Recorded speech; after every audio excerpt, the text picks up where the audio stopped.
Ako si Lia, 14 na taong gulang, at ang pinsan kong si Marco ang naging kapatid ko sa lahat ng bagay. Bata pa lang kami, magkasama na kami sa lahat ng kalokohan, mula sa pagakyat sa puno ng mangga hanggang sa paglaro ng tagu-taguan sa ilalim ng liwanag ng buwan. Pero ang kwento namin ay hindi tungkol sa mga simpleng kalokohan. Ito ay tungkol sa misteryo na bumalot sa aming buhay nang mawala ang aming kaibigan, si Nika. Sina Nika, Marco, at ako ay parang tatlong magkakapatid. Sa tuwing may problema ang isa, palaging nandiyan ang dalawa para tumulong. Hanggang isang araw, umalis si Nika. Walang paalam, walang bakas, parang bula. Nagsimula ang lahat sa isang ordinaryong hapon. Naglalakad kami ni Marco pauwi mula sa eskwelahan. Nagkukwentuhan tungkol sa bagong laro sa online na nilalaro namin. Sa kalagitnaan ng aming pag-uusap, napansin naming hindi dumaan si Nika sa tindahan ng taho na palaging tambayan namin tuwing hapon. Lia, parang hindi pa rin pumapasok si Nika sa school, sabi ni Marco. May halong pag-aalala sa tinig niya. Hindi ko alam kung paano ko siya sasagutin. Sa totoo lang, kahit ako ay nagtataka. Hindi sumasagot si Nika sa text, hindi rin siya nakikita ng mga kaklase namin. Parang bigla siyang naglaho. Ang mga magulang niya ay sinasabing nagpunta siya sa probinsya para sa isang emergency, pero walang detalye na ibinigay. Sabi ni Marco, may kakaibang nararamdaman siya. Ako man may kutob na hindi tama ang paliwanag. Kaya isang gabi, nagpasya kaming dalawa ni Marco na dumaan sa bahay ni Nika. Sabi ni Marco, baka may makita kami na makakapagbigay linaw sa misteryo. Sumama ako, kahit na may kaba sa dibdib. Ang bahay ni Nika ay ilang kanto lang ang layo sa amin. Habang papalapit, tila lumalaki ang kabog ng puso ko. Madilim na ang paligid at ang liwanag ng buwan lang ang aming gabay. Pagdating namin sa bahay, tahimik ang paligid. Walang ilaw sa loob at ang mga bintana ay sarado.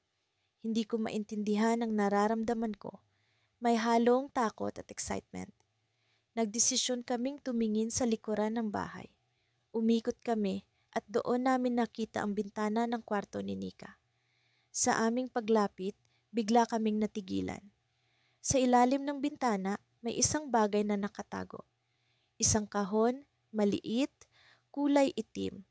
Walang nakasulat, pero tila ba may nararamdaman kaming kakaiba mula rito. Nagsimulang umikot ang utak ko sa mga posibilidad. Ano ang laman nito? Bakit ito nandito? Paano ito makakatulong sa amin na hanapin si Nika? Sa kabila ng takot, dinampot ni Marco ang kahon. Lia, tingnan natin, sabi niya. Boses niya ay puno ng determinasyon. Nagsimula naming buksan at unti-unting lumabas ang liwanag mula sa loob. Nakita namin ang ilang piraso ng papel, mga larawan, at isang punit na diary. Habang tinitingnan ang nilalaman, isang piraso ng papel ang umagaw ng aming atensyon. Isang mapa, may markang pulang bilog sa gilid. Ang mapa ay hindi pamilyar, pero ang marka ay tila ba nag-aanyaya sa amin. Marco, sabi ko, parang ito ang susi sa pagkawala ni Nika. Tumingin sa akin si Marco at sa mata niya ay may halong pag-aalala at pag-asa. Pero bago pa namin maunawaan ang lahat, biglang may narinig kaming kaluskos sa likuran. Napalunok kami at ang kaba ay lalong lumakas. Sino ang nandito? Ano ang ibig sabihin ng mga papel at mapa? Ang gabi ay tila ba nagbabadya ng bagong simula, isang misteryo na mas malalim pa sa inaakala namin. Sa paglipas ng mga araw, hindi ko maiwasang mapansin ang pagbabago sa pagitan namin ng pinsan kong si Lila. Kung dati-rati ay nagkikita lang kami tuwing may okasyon sa pamilya, ngayon ay halos araw-araw na kaming magkasama. Pareho kaming bumabalik sa silid-aklatan ng eskwelahan kahit tapos na ang klase upang tingnan ang mga lumang tala ng mga estudyante. May layunin kami, hanapin ang kaibigang lihim na hindi namin alam kung sino o kung talagang umiiral. Nagsimula ang lahat nang may matanggap kaming mga kakaibang liham sa aming mga locker. Walang nakalagay na pangalan ng nagpadala. Ang mga mensahe ay tila mga tagubilin ng isang kaibigan na nagmamasid. Sa una, hindi ko ito binigyan ng masyadong pansin. Ngunit nang magsimulang magkwento si Lila tungkol sa mga natanggap niyang parehong liham, napagtanto ko ang kabigatan ng sitwasyon.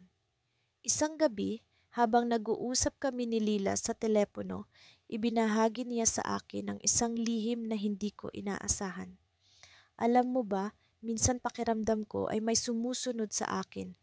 Sabi niya sa isang mababang tono, halos pabulong. Napatahimik ako. Anong ibig mong sabihin? Tanong ko, pilit na inaalis ang kaba sa aking boses. May mga pagkakataon kasi na parang may mga mata na nakamasid sa akin. Hindi ko alam kung sino o kung bakit. Sagot ni Lila, halatang nag-aalala. Nagdesisyon kaming mas paigtingin pa ang aming pagsasaliksik. Sa library, natagpuan namin ang isang lumang album ng mga larawan ng mga estudyante. Habang tinitingnan namin ang mga mukha, may isang imahe na tila pamilyar, ngunit hindi ko matukoy kung bakit.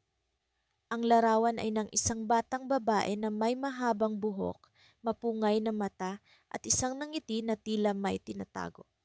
Ito ba ang hinahanap natin? Tanong ni Lila habang maingat na iniskan ang larawan.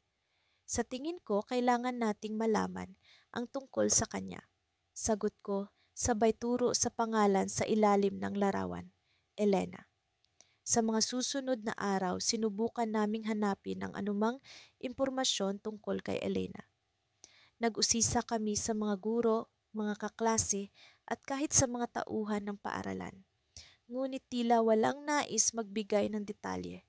Para bang may kasunduan sila na huwag pag-usapan ang nakaraan ni Elena.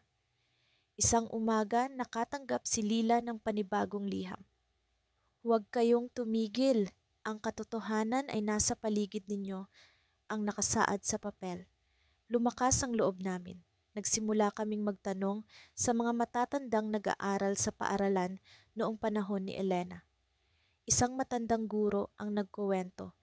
Si Elena ay palakaibigan. Ngunit isang araw bigla na lang siyang nawala at walang nakakaalam kung saan siya nagpunta. Sa gitna ng aming pagsisiyasat, isang hindi inaasahang pangyayari ang naganap. Habang naglalakad kami pauwi isang gabi matapos ang aming pananaliksik, may narinig kaming kaluskos mula sa likod. Tumigil kami, nagkatinginan at unti-unting lumingon. Sa ilalim ng liwanag ng poste, may isang anino na tila nakatayo at nagmamasid sa amin. May tao doon. Bulong ni Lila halatang nanginginig. Dali-dali kaming umalis at nagmamadaling umuwi. Nang makarating kami sa bahay, nagdesisyon kaming ipagpatuloy ang aming pagsisiyasat sa umaga. Ngunit bago kami natulog, may dumating na mensahe sa aking telepono. Isang hindi kilalang numero ang nagpadala. Ang hinahanap ninyo ay hindi na magbabalik. Tumigil na kayo, babala ng mensahe. Kinabukasan, habang nag-uusap kami ni Lila, napansin namin ang isang kakaibang bagay sa aming paligid. Ang mga tao ay tila mas tahimik kaysa dati at ang mga guro ay tila mas mapagmatyag. May nangyayari, ngunit hindi namin matukoy kung ano. Sa huli, nagpasya kaming bumalik sa library upang tingnan ang album ni Elena. Ngunit sa aming pagdating, nagulat kami nang makita na ang album ay wala na sa lugar nito. May nag-aalis ng mga ebidensya at wala kaming ideya kung sino. Sa gitna ng aming pagkalito, biglang may umapir na isang bagong mensahe sa aming locker. Ang katotohanan ay nasa inyong harapan. Huwag kayong matakot. Hindi namin alam kung sino ang nagpadala, ngunit nagbigay ito ng lakas ng loob sa amin. Sa kabila ng panganib, nagdesisyon kaming ipagpatuloy ang aming paghahanap. Habang lumalalim ang gabi, may narinig kaming tawag mula sa labas ng bahay ni Lila. Halika na, kailangan ninyo akong marinig, sabi ng isang pamilyar na boses. Lumabas kami, puno ng takot at pag-asam. Sa harap ng bahay, sa ilalim ng liwanag ng buwan, naroon ang isang batang babae, si Elena. Ngunit siya ba talaga? o isa lamang itong ilusyon? Sa gabing iyon, natapos ang aming paghahanap sa isang sorpresa na hindi namin inaasahan. Ngunit ang tanong ay nananatili. Ano ang tunay na nangyari kay Elena at ano ang papel niya sa aming mga liham? Mula nang magsimula kaming mag-imbestiga ni Marco tungkol sa biglaang pagkawala ni Lila, ang aming kaibigang lihim, nagbago ang lahat sa aming buhay. Nagsimula kaming magtagpo tuwing hapon sa lumang kubo sa likod ng bahay ng aming lola. Dito namin binubuo ang mga piraso ng puzzle na iniwan ng misteryosong pagkawala ni Lila. Isang araw, habang pauwi na kami mula sa eskwelahan, tinanong ko si Marco, sa tingin mo, bakit hindi natin kailanman nakilala ng personal si Lila? Napabuntong hininga siya, hindi ko rin alam. Lagi siyang nagkukuwento tungkol sa mga lugar na hindi natin napupuntahan, mga bagay na hindi natin nakikita. Parang may ibang mundo siya. Napaisip ako. Oo nga, pero kahit kailan hindi siya nagpakilala sa atin ng harapan. Nang makarating kami sa kubo, sinimulan naming pag-aralan ang mga lumang sulat at litrato na iniwan ni Lila. Sa isang sulat, nabanggit niya ang isang lugar na tinatawag na paraiso ng mga nawala. Ayon sa kanya, ito raw ang tagpuan ng mga nawawalang alaala at pangarap. Marco, narinig mo na ba ang tungkol sa paraiso ng mga nawala? Tanong ko. Umiling siya. Hindi, pero parang may kakaibang koneksyon ito sa lahat ng nangyayari. Sa aming pagsasaliksik, natuklasan namin ang isang lihim na lagusan sa likod ng kubo. Ang lagusan ay natatakpan ng mga lumang kahoy at tila hindi pa nagagalaw sa loob ng maraming taon. Agad naming inalis ang mga bara at tumambad sa amin ang isang makipot na daanan na tila humahantong sa ilalim ng lupa. Sa tingin mo ba, dito tayo patungo? Tanong ni Marco, may halong kaba ang tinig. Tumango ako. Wala tayong ibang mapupuntahan. Dito natin makikita ang sagot. Nagpasya kaming pumasok sa lagusan. Sa loob, naramdaman ko ang malamig na hangin na tila bumabalot sa akin. Ang daanan ay makipot at bawat hakbang namin ay nagiiwan ng alingawngaw sa madilim na paligid. Habang papalapit kami sa dulo, napansin ko ang kakaibang liwanag na nagmumula sa loob. Si Marco ay nasa unahan at nang marating namin ang dulo, tumambad sa amin ang isang malawak na lugar. Isang paraiso na puno ng mga lumang puno at bulaklak. Sa gitna nito ay isang maliit na lawa na kumikinang sa liwanag ng buwan. Marco, ito ang paraiso ng mga nawala. Bulalas ko, hindi makapaniwala sa aming natuklasan. Ngunit sa kabila ng aming pagkabighani, napansin kong may kakaiba sa paligid. Sa gilid ng lawa, may isang lumang bangka na tila hindi nagagalaw sa mahabang panahon. Sa loob nito ay may isang lumang aklat na tila iniwang bukas. Lumapit kami at binuksan ang aklat. Sa loob nito ay may mga nakasulat na pangalang tila pamilyar. Mga pangalan ng mga taong alam namin. Ngunit sa dulo ng listahan, nakita namin ang pangalan ni Lila. Marco, ano ang ibig sabihin nito? Tanong ko, gulat na gulat. Napabuntong hininga si Marco. Hindi ko alam, pero tila bahagi siya ng isang bagay na mas malalim kaysa sa inakala natin. Sa likod ng aklat nakatago ang isang mapa. Isang mapa ng lugar na tila nag-uugnay sa aming kinaroroonan sa iba't ibang bahagi ng bayan. Sa isang sulok nito may nakasulat na mensahe, sa huli ng daan, doon mo makikita ang nawawala. Nagdesisyon kaming sundan ng mapa. Habang tinatahak namin ang landas na itinuturo nito, nararamdaman ko ang lalong bumibigat na presensya sa paligid. Parang may nagmamasid sa amin, isang anino na hindi namin maaninag. Sa aming paglalakbay, bigla kaming sinabihan ng isang matandang lalaki na nakatayo sa gilid ng daan. Mga bata, huwag kayong magpatuloy. Ang hinahanap ninyo ay maaaring hindi ninyo gustong makita. Ngunit sa kabila ng babala, nagpatuloy kami hanggang sa marating namin ang isang lumang bahay na tila iniwan na sa mahabang panahon. Sa loob nito ay may isang lumang salamin na tila may kakaibang sinag. Marco, Nararamdaman mo ba ang sinag na ito? Tanong ko habang unti-unting lumapit sa salamin. Tumango siya. Parang may kakaiba rito. Habang naninilay kami sa salamin, biglang lumitaw ang imahe ni Lila. Ngunit hindi siya nakatingin sa amin. Sa halip, nakatingin siya sa likod namin. Parang may ibang bagay siyang gustong ipakita. Biglang bumukas ang isang pinto sa likod ng bahay at doon namin nakita ang isang pulutong ng mga tao na nagkukumpulan. Mga taong hindi namin kilala, ngunit sa kanilang gitna ay ang isang taong matagal na naming hinahanap. Si Lila, ngunit tila hindi siya ang Lila na kilala namin. Ang kanyang mga mata ay puno ng takot at pangamba at sa kanyang likod ay ang isang pulutong ng mga anino na tila nag-uugnay sa kanya sa isang mas malaking misteryo. Hindi namin alam kung ano ang gagawin. Ngunit isang bagay ang malinaw, hindi ito ang katapusan. Ito ay simula pa lamang ng isang mas malalim na paglalakbay sa mundo ng mga nawawala. Sa likod ng mga lumang larawan na natagpuan namin sa lumang baul ni Lola, natuklasan namin ni Miguel ang matagal nang nakatagong lihim ng aming pamilya. Hindi namin akalain na ang aming kaibigang lihim, si Tita Clara, ay may kinalaman sa isang misteryosong pangyayari na naganap noong kami mga musmos pa lamang. Mula sa mga sulat na naiwan ni Tita Clara, unti-unti naming naipon ang mga piraso ng puzzle. Nagsimula ito sa isang simpleng liham na tila ba'y isinulat para sa amin, ngunit sa katotohanan, ito'y patungkol sa kanyang pagkawala. Sa bawat salitang nakaukit sa papel, nadarama namin ang pag-aalala at kaba. Bakit siya nawala? At ano ang kinalaman namin sa lahat ng ito? Sa mga sulat, nabanggit ni Tita Clara ang tungkol sa isang lihim na kaibigan na naging dahilan ng kanyang pagkakawala. Tila ba'y may hindi siya maipaliwanag na pangyayari na nagbunsod sa kanyang pag-alis.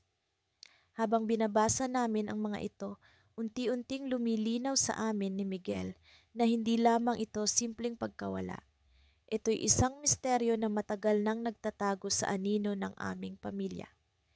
Isang gabi, habang kami magkasamang nakaupo sa ilalim ng mga bituin sa likod bahay, naisipan naming bumalik sa lumang bahay kung saan madalas kaming maglaro noong bata pa kami. Ang bahay na iyon ay puno ng alaala, masaya, malungkot at misteryoso.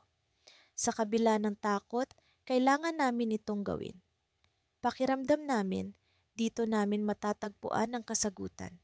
Pagdating sa bahay, ramdam namin ang malamig na hangin na tila ba'y bumabalot sa amin. Ang mga anino ng nakaraan ay pilit na bumabalik at ang mga halakhak na minsang umalingaw-ngaw sa mga dingding ay tila ba'y naglalaho. Naglakad kami patungo sa dating silid ni Tita Clara kung saan madalas siyang magkulong at mag-isa. Doon namin naramdaman ang kakaibang presensya na tila ba'y nagmamasid sa amin. Habang inaalam namin ang buong paligid, napansin ni Miguel ang isang maliit na kahon sa ilalim ng lumang kama. Binuksan namin ito at laking gulat namin sa aming natagpuan. Isa itong lumang diary ni Tita Clara, punong-puno ng mga kwento at lihim na hindi kailanman namin narinig. Sa mga pahina nito, nalaman namin ang tungkol sa lihim na kaibigan na tinutukoy sa kanyang mga sulat. Ang lihim na kaibigan pala ay isang nilalang na hindi kapanipaniwala, isang nilalang na tila ba'y nagmumula sa ibang mundo. Sa kanyang mga kwento, ang nilalang na ito ay may kapangyarihang maglaho at magpakita kung kailan niya nais. Si Tita Clara ay naging malapit sa nilalang na ito na tila ba'y naging kanyang kaibigan sa mga panahong siya'y nag-iisa. Ngunit sa huli, ito rin ang naging dahilan ng kanyang pagkawala. Sa huling pahina ng diary, may isinulat si Tita Clara na ikinagulat namin. Kung nababasa mo ito, ibig sabihin ay narito pa rin siya. Mag-ingat kayo. Nasa paligid lamang siya, nagmamasid. Bigla akong kinilabutan. Ramdam ko ang kaba habang tinitignan si Miguel. Ang mga mata niya ay puno ng pag-aalala at takot. Ano ang ibig sabihin nito? Ang nilalang ba'y narito pa rin, nagmamasid sa amin? At bakit kami ang pinili niyang bantayan? Dahil sa takot at pag-aalala, napagdesisyonan namin ni Miguel na ipaalam ito sa aming pamilya. Ngunit bago pa man kami makalabas ng silid, biglang may narinig kaming kaluskos mula sa labas. Ang pinto ay unti-unting bumukas at isang malamig na hangin ang pumasok sa silid. Tila ba'y may presensya na nagmamasid sa amin mula sa likod ng pintuan. Miguel, kailangan na nating umalis. Bulong ko sa kanya habang pilit na tinatago ang panginginig ng aking boses. Ngunit bago pa man kami makalabas, may isang boses na nagmula sa likod ng pinto. Isang boses na kilalang kilala namin. Hindi kayo dapat narito.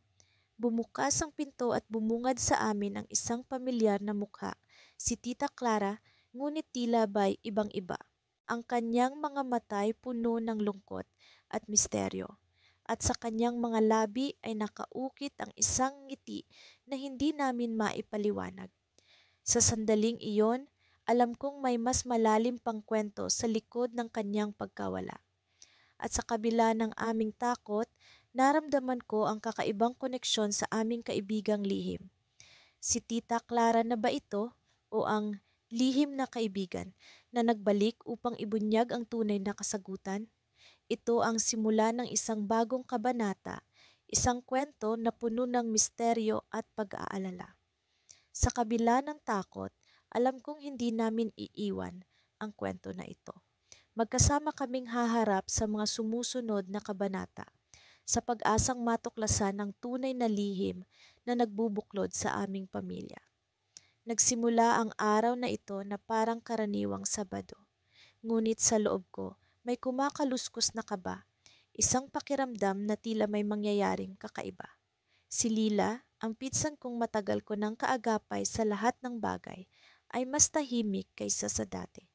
Hindi ko alam kung dahil ba ito sa pagkawala ni kaibigang lihim o may iba pang bumabagabag sa kanya.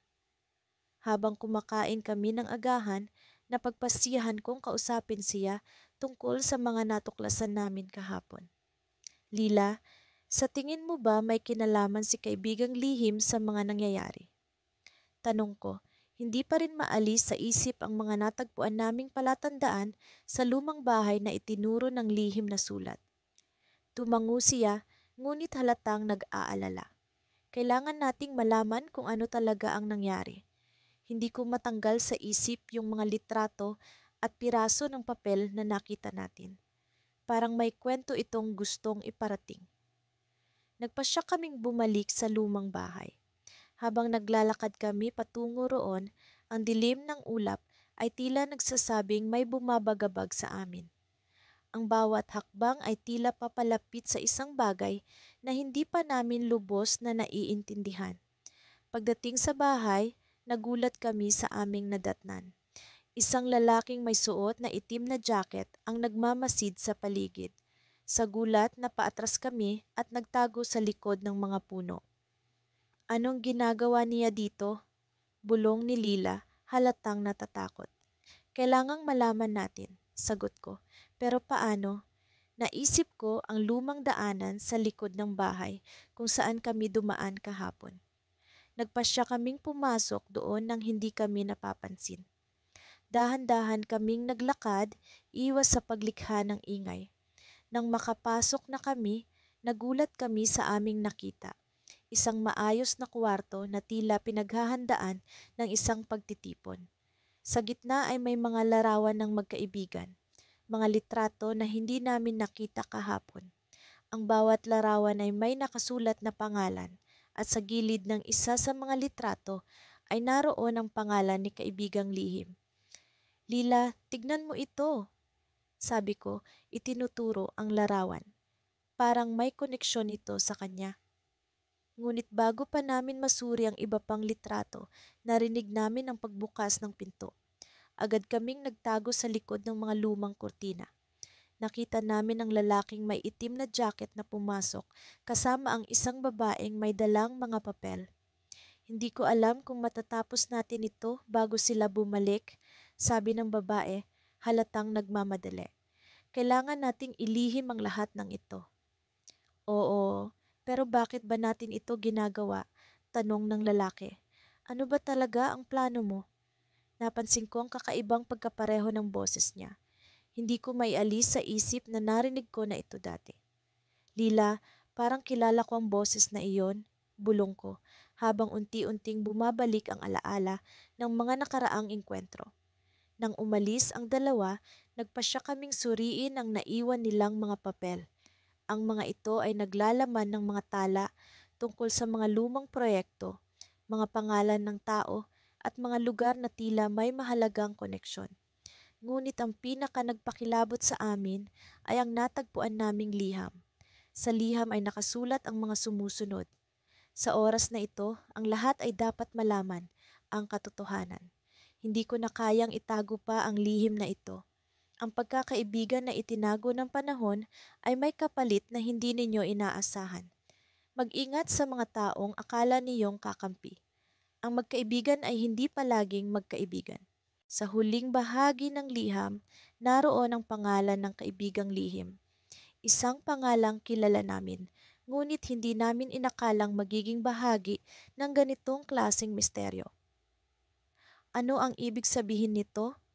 Tanong ni Lila halatang nalilito. Sa oras na iyon, narinig namin ang mga yapak sa labas ng kwarto. Ang lalaking may itim na jacket ay bumalik, ngunit ngayon ay may kasama pang iba. Nagmadali kaming lumabas sa likod na pinto, ngunit bago pa man kami makalabas, narinig namin ang kanilang pag-uusap. Siguraduhin mong hindi sila makakawala, sabi ng lalaking may bagong kasama. Kapag nalaman nila ang lahat, hindi na tayo ligtas. Nagmadali kaming umalis, ang puso ko'y tumitibok sa kaba. Ano ang ibig sabihin ng mga narinig namin? Sino ang mga taong iyon at bakit kami ang kanilang pinag-iinitan? Habang bumabalik kami sa aming tahanan, alam kong hindi ito ang katapusan ng aming paghahanap. Ang misteryo ay mas malalim kaysa sa inakala namin.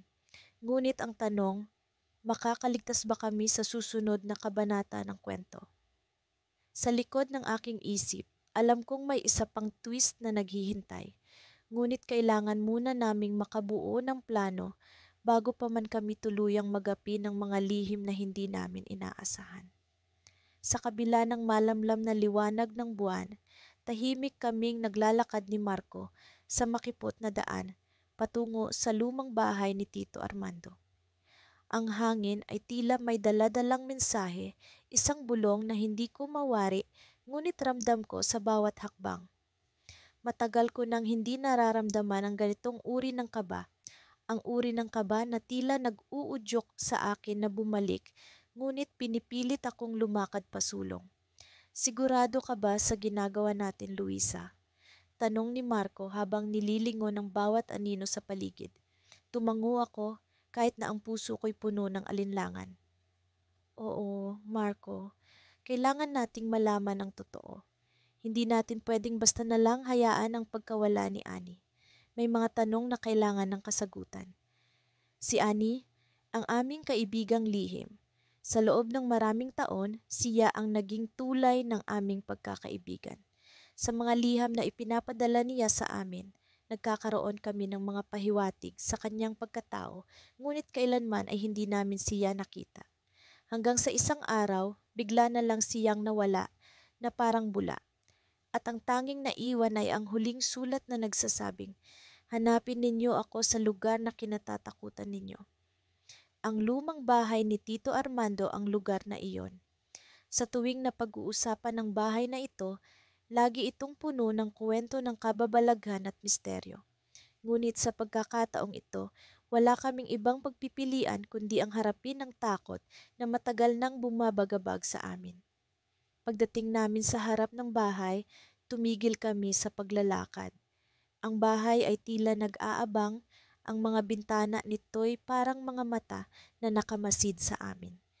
Kinuha ni Marco ang kanyang flashlight at tumingin sa akin. Handa ka na ba? Oo, sabi ko, kahit hindi ko alam kung ano ang maaaring mangyari sa loob. Tumungo kami sa pintuan at sa bawat paglakad namin ramdam ko ang pagbilis ng tibok ng aking puso. Binuksan ni Marco ang pinto at sa pagpasok namin, bumungad sa amin ang dilim at ang amoy ng lumang kahoy. Parang may nagmamasid sa amin, ngunit hindi ko mawari kung saan nagmumula ang pakiramdam. Nagpatuloy kami sa paglakad hanggang sa marating namin ang sala.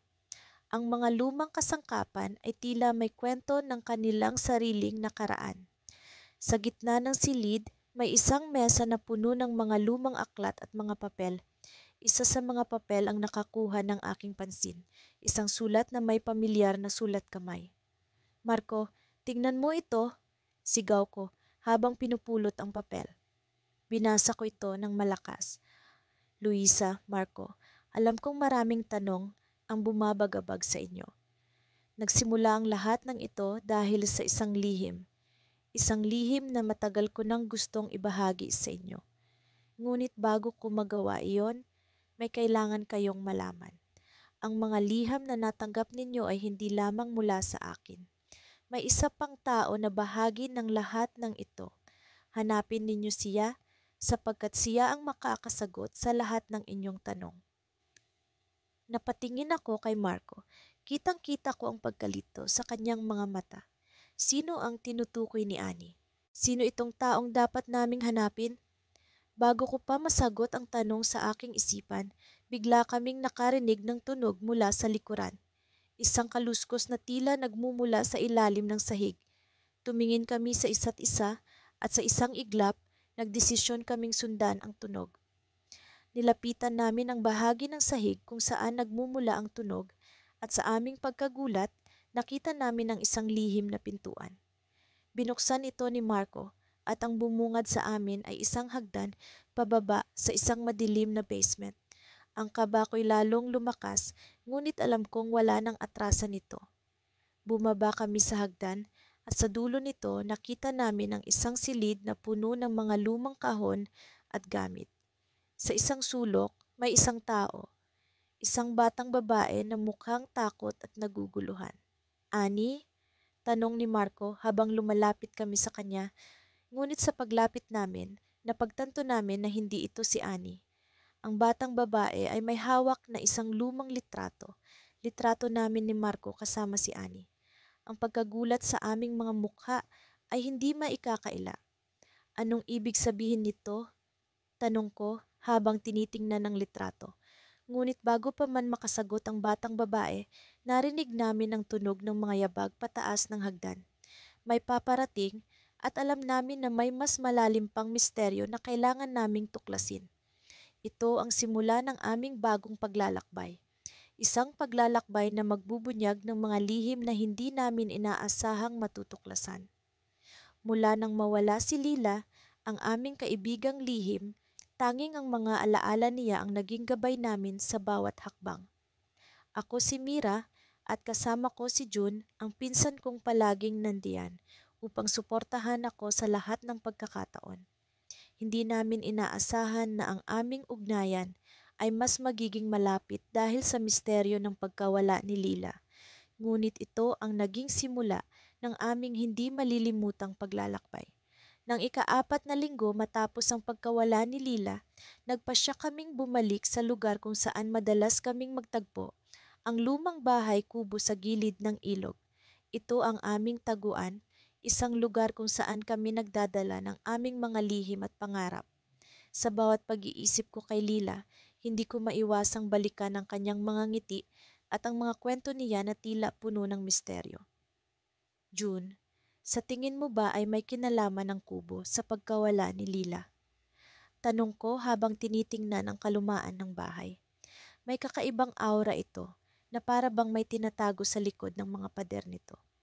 Hindi ko alam, Mira, pero may nararamdaman akong hindi natin dapat balewalain, sagot ni June habang kinikilatis ang paligid. Pareho kaming nagtataka kung bakit tila may kakaibang enerhiya ang lugar na iyon. Isang enerhiya na nag-udyok sa amin upang hanapin ang mga sagot. Sa loob ng kubo, napansin namin ang isang lumang libro na nakatago sa ilalim ng sahig. May kalumaan ng libro, ngunit ang pamagat nito ay malinaw. ang lihim ng ilog. Hindi ko maiwasang magtaka kung bakit hindi namin ito napansin noon, gayong madalas kaming naglalaro sa loob ng kubo. Bawat pahina ay tila puno ng mga kwento tungkol sa mga taong nawala sa ilog, mga kwento na halos kahawig ng pagkawala ni Lila. Habang binabasa ni June ang libro, napansin kong may mga pangalan ng tao na tila kilala ko. Isa sa mga pangalang iyon ay ang pangalan ng lolo ni Lila, si Mang Ramon. Sa mga pahina, nakasaad na noong kabataan ni Mang Ramon, may isang insidente sa ilog kung saan nagkaroon ng misteryosong pagkawala ng mga tao at si Mang Ramon ang isa sa mga nakaligtas. Mira, tingnan mo ito, hindi lang basta-basta nawawala si Lila. May kinalaman ng pamilya niya sa mga nangyari noon, sabi ni June na may halong pag-aalala sa kanyang boses. Binalot kami ng kaba habang iniisip kung ano ang maaari naming matuklasan. Sa tingin namin, kailangan naming alamin ang mas malalim na kwento ng pamilya ni Lila. Nagpasiya kaming puntahan ang bahay ni Mang Ramon upang tanungin siya tungkol sa mga nabasa namin. Isang hakbang patungo sa pag-unawa sa misteryo. Pagdating namin sa bahay ni Mang Ramon, sinalubong kami ng mga tanawin ng nakaraan, mga lumang larawan na nakasabit sa dingding at mga bagay na tila may kwento. Umupo kami sa sala katabi si Mang Ramon na tila may pag-aalala sa kanyang mga mata. Mang Ramon, may nais po kaming malaman tungkol sa pagkawala ni Lila. May nabasa po kami sa isang lumang libro na may kinalaman sa inyong pamilya. Panimula ni June na puno ng kaba. Tumahimik si Mang Ramon, tila nag-iisip ng malalim. Matagal ko nang inililihim ito pero sa tingin ko'y panahon na upang malaman ninyo. Sabi niya habang dahan-dahan siyang tumayo at kumuha ng isang lumang kahon mula sa aparador. Sa loob ng kahon may mga lumang larawan, mga sulat at isang mapa na may marka sa lugar ng ilog. Noong kabataan ko, may nangyari sa ilog. Isang insidenteng nagbago sa takbo ng buhay ko. At sa tingin ko, may kinalaman ito sa nangyari kay Lila. Pag-amin ni Mang Ramon habang ibinibigay sa amin ang mapa. Habang tinitingnan namin ang mapa, napansin namin ang isang marka sa bahagi ng ilog na hindi namin pa nararating. Ang marka ay tila may lihim na hindi pa namin natutuklasan. Pinagmasdan namin ito at sa sandaling iyon, nagdesisyon kami ni June na puntahan ang lugar na iyon sa susunod na araw. June, sa tingin mo ba ay makikita natin si Lila doon? Tanong ko, puno ng pag-asa ngunit may halong takot sa puso ko. Hindi ko alam, Mira, pero kailangan nating subukan, sagot niya na may determinasyon sa kanyang mga mata. Habang nagpapaalam kami kay Mang Ramon, naramdaman kong may kakaiba sa hangin. Isang pakiramdam na parang may malaking mangyayari. Sa pagbalik namin sa bahay, hindi ko maiwasang isipin kung ano ang maaari naming matuklasan sa lugar na iyon. Ngunit sa kabila ng lahat ng pag-asam, hindi namin inaasahan ang twist na naghihintay sa amin. Pagdating namin sa kubo kinabukasan, nakita namin ang isang pirasong papel na nakasulat ang pangalan ni Lila na tila isang mensahe mula sa kanya. Nakalagay sa papel ang isang pahayag, "Huwag ninyong ituloy, delikado ang lugar na iyon." Sa sandaling iyon, naguluhan kami ni June. Ano ang ibig sabihin nito? Bakit may babala si Lila tungkol sa lugar na iyon? Sa gitna ng mga tanong, naramdaman namin ang takot na hindi namin inaasahan. Ngunit sa kabila ng panganib, nagpasya kaming ituloy ang aming plano. Sa aming puso, alam naming ito ang tamang gawin. Ngunit sa likod ng aming isipan, alam naming hindi magiging madali ang aming paglalakbay. Isang paglalakbay patungo sa hindi namin alam na kinabukasan. Kahit kailan ay hindi ko inisip na ang aking pinsan, si Marco, ang magiging pinakamalapit kong kaibigan. Noong una, para kaming mga pusa at aso, palaging nagtatalo, walang gustong magbigay. Ngunit nagbago ang lahat nang nawala si Liam, ang kaibigan naming lihim. Si Liam ay naging bahagi ng aming buhay noong isang tag-init. Hindi siya pisikal na nakakasama, kundi tila ba isang anino na palaging naroon, nagbibigay ng mga sulat na puno ng misteryo at mga palatandaan. Dahil sa kanya, natutunan namin ni Marco na magtulungan, magtiwala at magkaisa. Ngunit isang araw, bigla siyang nawala at wala kaming ideya kung saan siya nagpunta. Nagpatuloy ang buhay, ngunit hindi kami mapakali. Napagpasyahan naming hanapin siya. Habang sinuyod namin ang mga bakas na naiwan ni Liam, mas lalong tumibay ang aming samahan ni Marco. Ngayon, nasa harap kami ng isang lumang bahay na tila ba matagal nang hindi nagagamit na matatagpuan sa dulo ng isang hindi kilalang kalsada. Alam naming ito ang huling palatandaan na ibinigay ni Liam. "Sigurado ka bang dito yan?" tanong ni Marco habang tinitingnan ang paligid. Mukhang hindi tiwala sa kanyang nakikita. "Oo, sigurado ako," sagot ko habang hawak ang huling sulat ni Liam na nagsasaad ng eksaktong lokasyon. Walang ibang lugar na maaaring tumukoy sa mga deskripsyon niya. Pumasok kami sa loob at agad kaming sinalubong ng alikabok at amoy ng lumang kahoy. Ang mga sahig ay nagkukulang at ang hangin ay malamig at malabo. Ngunit sa kabila ng lahat ng ito, may kakaibang puwersa na nagtutulak sa amin upang ipagpatuloy ang pag-iimbestiga. "Marco, tingnan mo ito," tawag ko habang natutuklasan ko ang isang lumang larawan sa tabi ng pader. Isa itong larawan ng isang batang lalaki na nakangiti at sa likod nito ay may nakasulat na pangalan, "Liam." Hindi ako makapaniwala, bulong ni Marco habang pinagmamasdan ang larawan. "Siya ba talaga ito?" Sa tingin ko, oo, pero anong ginagawa ng larawang ito dito? Tanong ko habang ang puso ko'y biglang bumilis ang tibok. Parang may kakaibang puwersa na naguudyok sa akin na alamin ang katotohanan. Patuloy kaming naglakad sa loob ng bahay hanggang sa makarating kami sa isang silid na puno ng mga gamit na tila ba iniwan at hindi na ginalaw. Sa gitna ng silid may isang mesa na puno ng mga sulat at papel. Isa-isa naming tiningnan ang mga ito at natuklasan namin na ang mga sulat ay mukhang mga liham ni Liam para sa kanyang pamilya. Isa sa mga sulat ay naglalaman ng mga saloobin niya, ang kanyang pagkamis sa kanyang mga magulang, at ang pag-asa na balang araw ay makakasama niya ulit sila. Marco, sa tingin ko si Liam ay hindi lamang isang kaibigan. Sa tingin ko siya ay nawawala at ginagamit niya ang mga sulat upang makipag-ugnayan sa atin, sabi ko habang nararamdaman ang bigat ng sitwasyon. Kung ganon, kailangan nating malaman kung saan siya nagpunta. Hindi natin siya pwedeng pabayaan, sagot ni Marco na may determinasyon sa kanyang boses. Habang patuloy kaming nag-iimbestiga, bigla kong napansin ang isang maliit na kahon sa ilalim ng mesa. Kinuha ko ito at nang buksan ko, bumungad sa akin ang isang lumang diary. Ang unang pahina ay may nakasulat na, "Sa mga magulang ko, sana'y makita niyo ako sa tamang panahon." Dahan-dahan kong binuksan ang mga pahina at dito ko natuklasan ang kwento ni Liam, paano siya nawala at kung paano niya ginugol ang kanyang mga taon sa pagtatago. Napagtanto ko na ang bawat sulat na ipinadala niya sa amin ay bahagi ng kanyang plano upang makabalik sa kanyang pamilya. Ngunit sa pinakadulo ng diary, may nakasulat na isang mensahe na nagpatigil sa akin.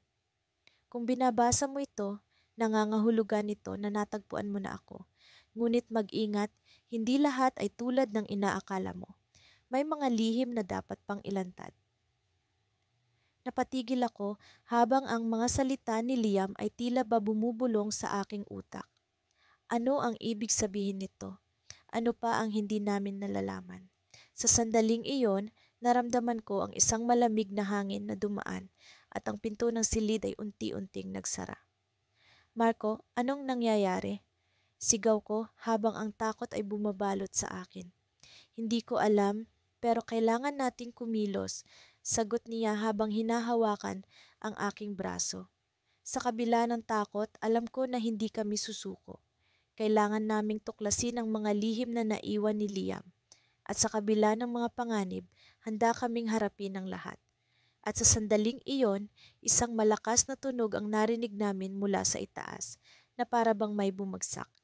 Napatingin kami sa isa't isa at alam naming ang aming paglalakbay ay hindi pa tapos. Sa likod ng bawat sulok ng bahay na ito, may mga lihim na naghihintay na ilantad. At kami, bilang magpinsang naging malapit dahil sa pagkawala ng kaibigang lihim, ay handang harapin ang mga susunod na kabanata ng kwento.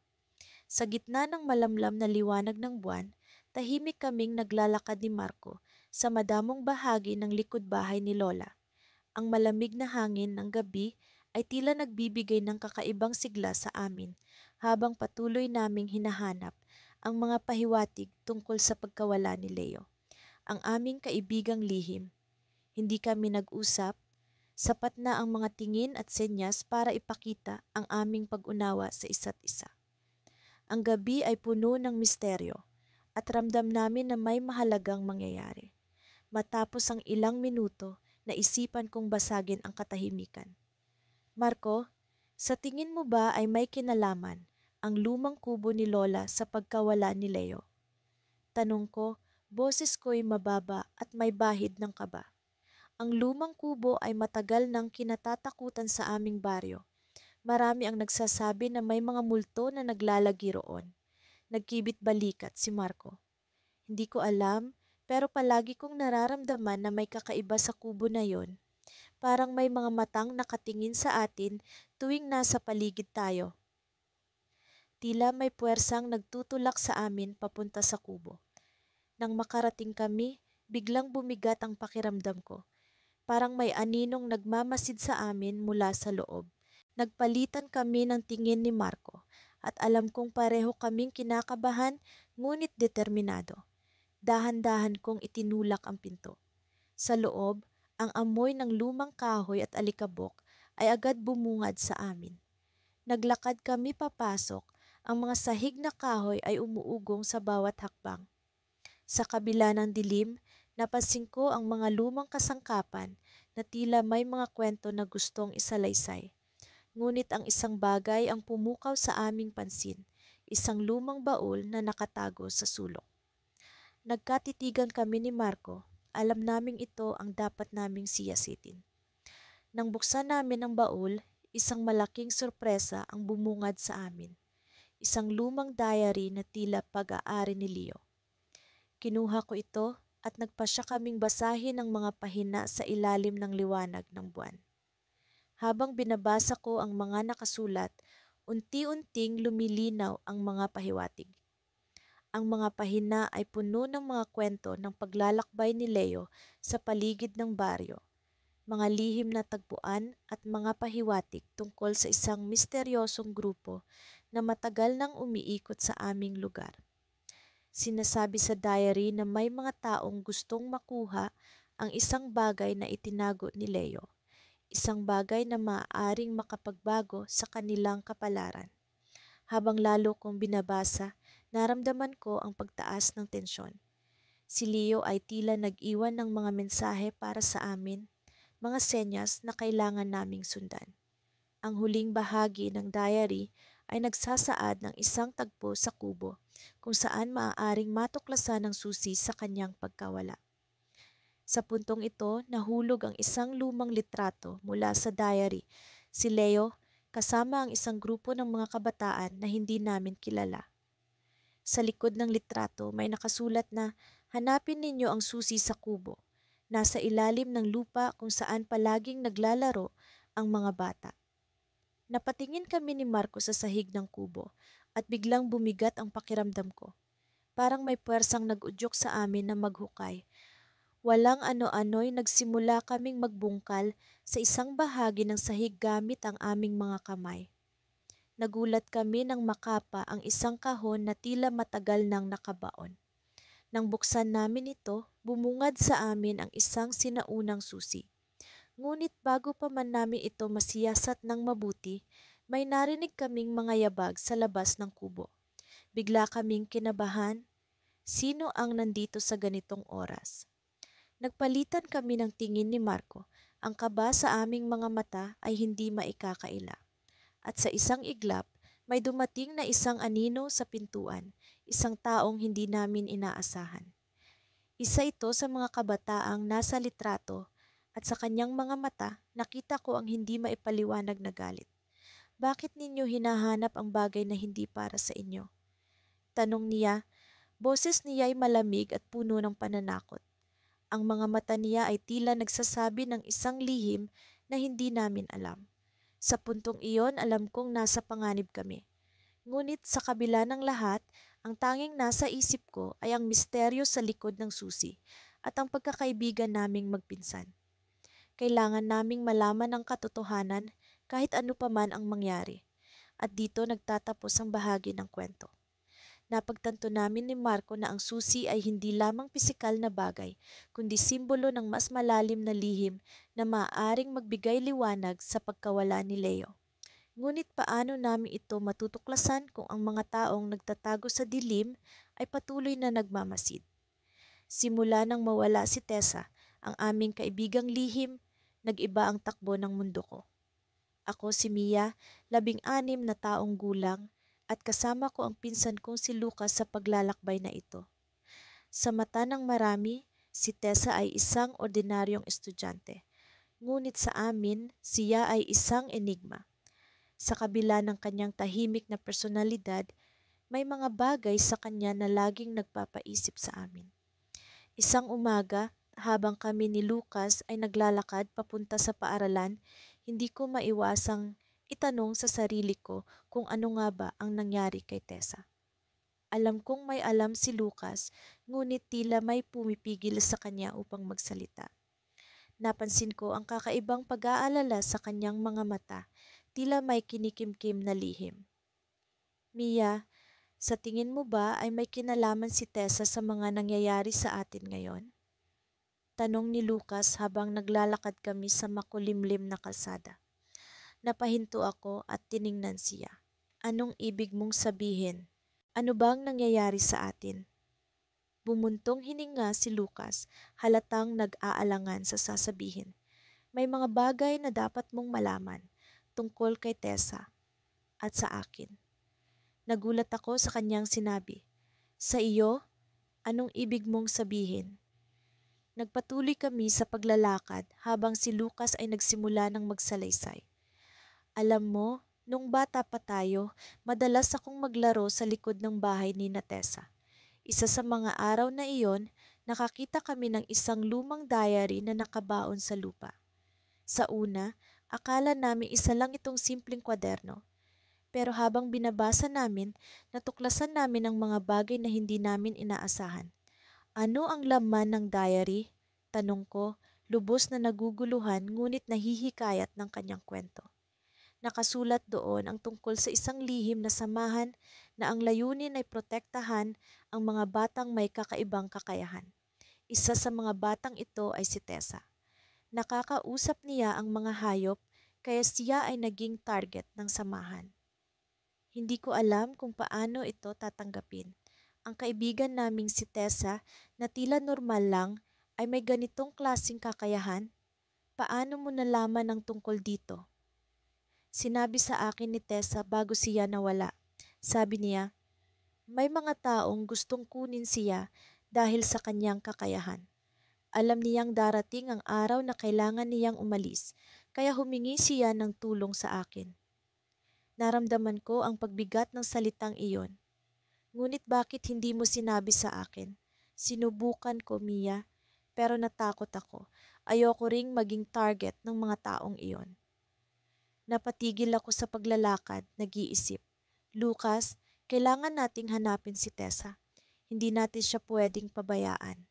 Pumayag si Lucas, ngunit ipinaliwanag niya na ang mga taong nagtatago sa likod ng samahan ay malalakas at maimpluwensya.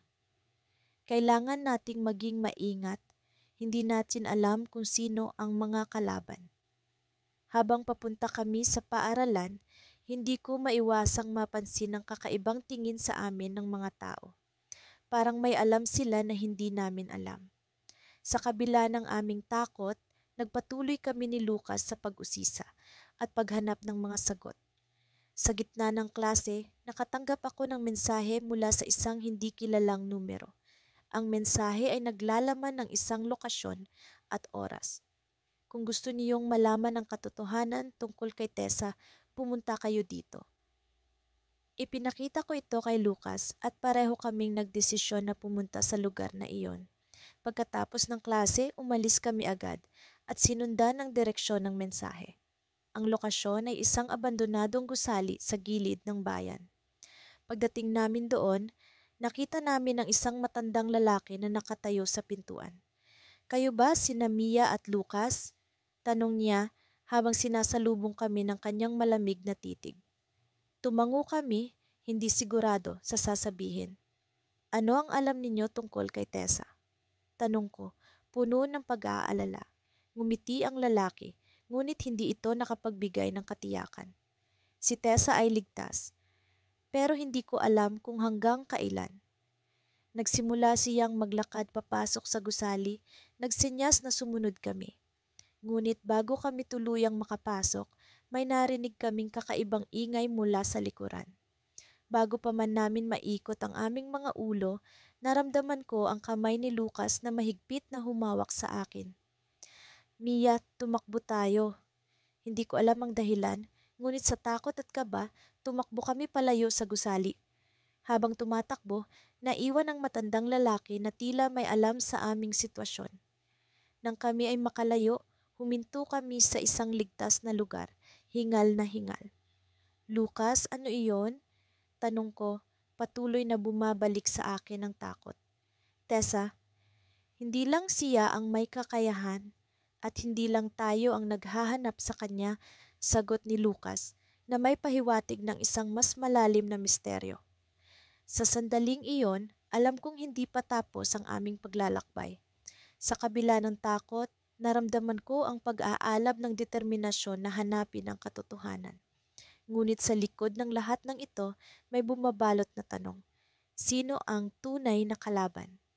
Nang dumating kami ni Lila sa lumang bahay ng aming lolo't lola, hindi ko maiwasang makaramdam ng kakaibang pag-aalinlangan.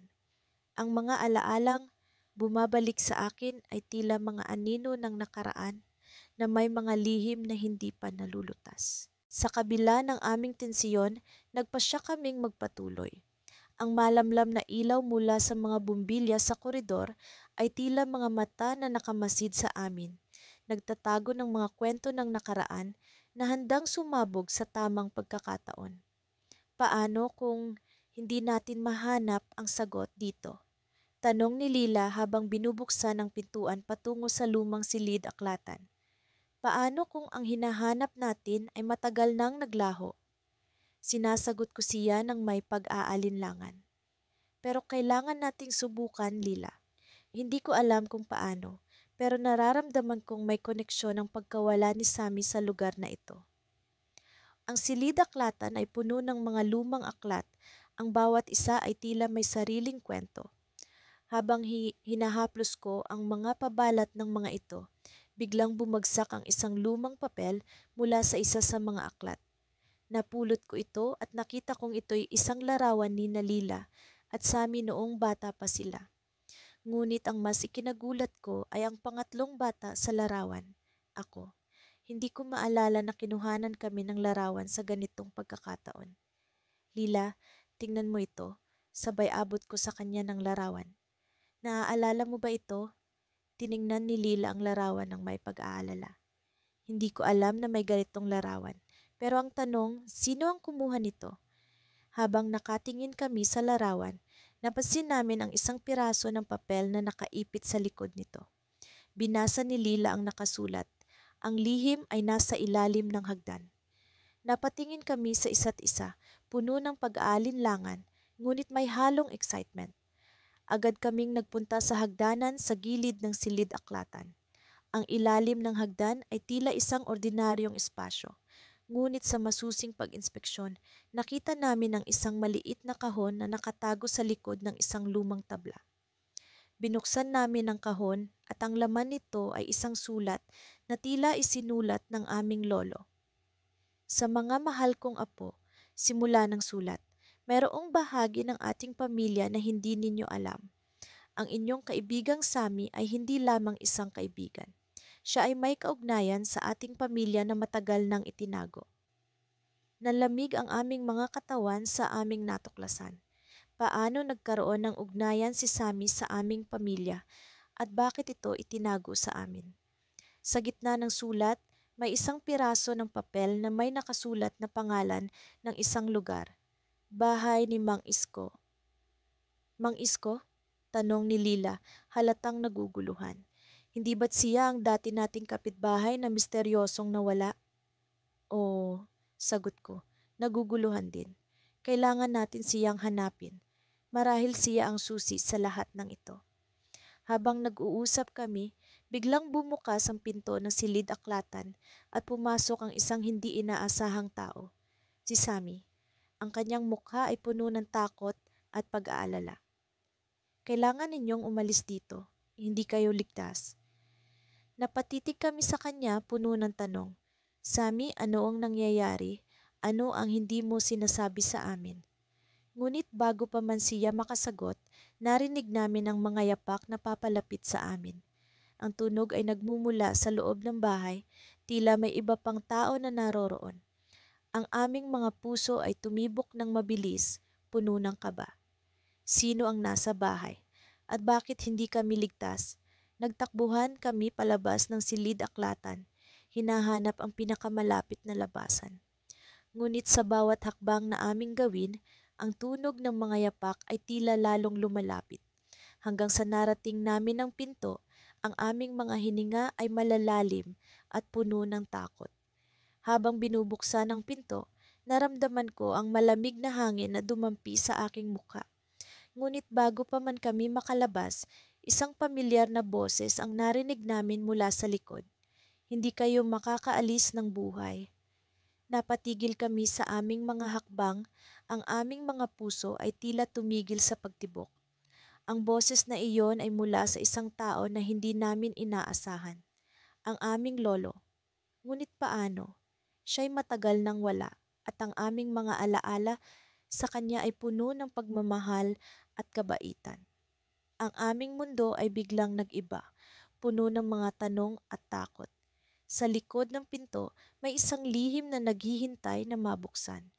Ngunit handa ba kaming malaman ang buot tunay na kwento